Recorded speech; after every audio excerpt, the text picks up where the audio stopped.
Assalamualaikum guys, welcome back. Sebelum ni, isu macam ni dah pun timbul dan memang diperdebatkan dan diperkatakan oleh ramai orang termasuk daripada netizen.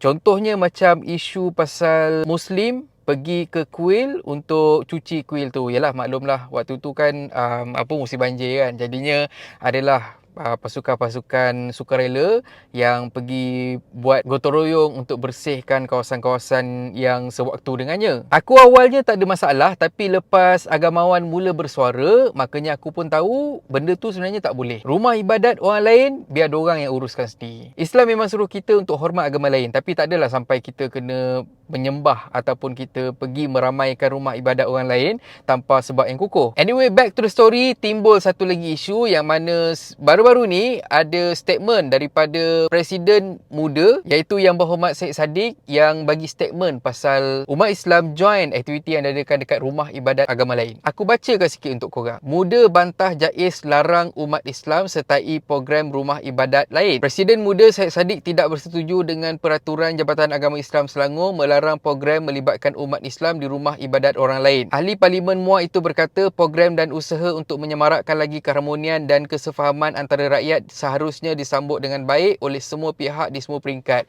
Engkau handle politik saja. Babak agama ni kau tak payah nak sentuh, kau bagi je Jabatan Agama Islam untuk selesaikan benda tu, sebabnya Jabatan Agama ni raja dan juga sultan yang jaga. Kau tak payah nak sibuk. Dia pula yang nak bantah JAIS punya cakap. Apa dalil kau? Apa hukum kau? Beragaklah nak tunjuk liberal pula. Terimo pula aku. Anyway, aku sambung balik. Kenyataan daripada Syed Saddiq ni sebenarnya berlandaskan ataupun based on statement daripada Jabatan Agama Islam Selangor sebelum ni yang melarang sebarang program membabitkan umat Islam dekat rumah ibadat agama lain selain daripada surau dan juga masjid. Yang sedihnya, ahli politik Muslim sendiri tak faham pasal agama. Macam mana korang nak wakilkan kami untuk bercakap dekat umum? Memang betul kalau macam kata Mamat ni, dia duk cakap kata pasal sivil dan juga undang-undang manusia, memang tak salah, memang tak ada masalah. Tapi sekarang ni kita bercakap tentang peraturan dan juga garis panduan yang telah ditetapkan dalam agama Islam. Aku sendiri pun tak ada masalah pasal benda ni. Cumanya kita semua ni, kami ada agama. Agama kami ialah agama Islam. Jadinya kami kena ikut peraturan dan garis panduan yang telah ditetapkan dekat dalam Islam. Itu kepercayaan kami dan itu yang kami pegang. Tambah pula kepercayaan dan juga garis panduan yang telah ditetapkan dalam agama kami ni langsung tak mendatangkan masalah untuk agama lain pun. Kalau Syed Saddiq kata pergi ke rumah ibadat agama lain tu untuk kita sebarkan Islam ataupun kita berkongsi pasal Islam dekat non-Muslim, then it's okay. Benda tu tak ada masalah.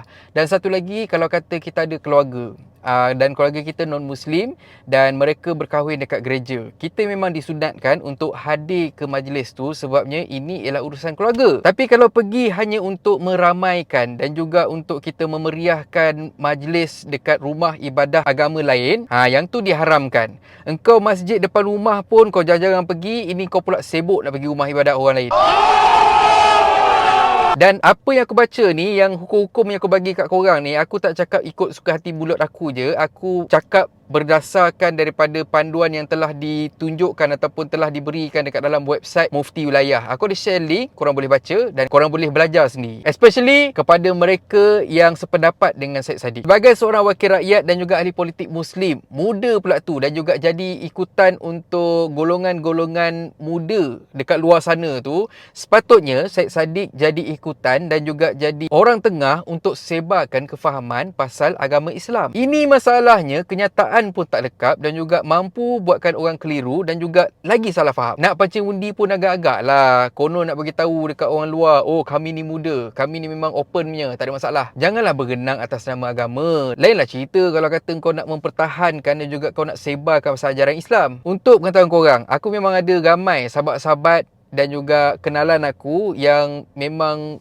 kawan kepada Syed Saddiq ni dan juga penyokong untuk parti Syed Saddiq. Dan bila aku bagi statement pasal Syed Saddiq ni, confirm sahabat-sahabat aku ni dan kawan-kawan aku ni memang confirm terasa. Tapi itulah, aku bukan macam geng pencetus ummah, da'i ataupun yang sewaktu dengannya tu, yang mana yang kalau ikutkan hari tu kita cakap tu, bila kata kena dekat geng-geng kau, kau diam, kau buat tak tahu. Sorry, itu bukan aku. Macam aku cakap sebelum ni, kalau kata antara agama dan juga benda lain, aku akan pilih agama dulu. Kawan tak kawan, kau jangan nak main-mainkan agama agamaku. Dan akhir kata pepantun, cincin tunang belah rotan, diberi ikhlas sebagai tanda. Dalam Islam ada aturan. Jangan bantai, ikut suka. Dan kalau korang suka konten ada dalam channel ni, please consider to subscribe. Okay, so thank you very much for watching and have a nice day. Assalamualaikum.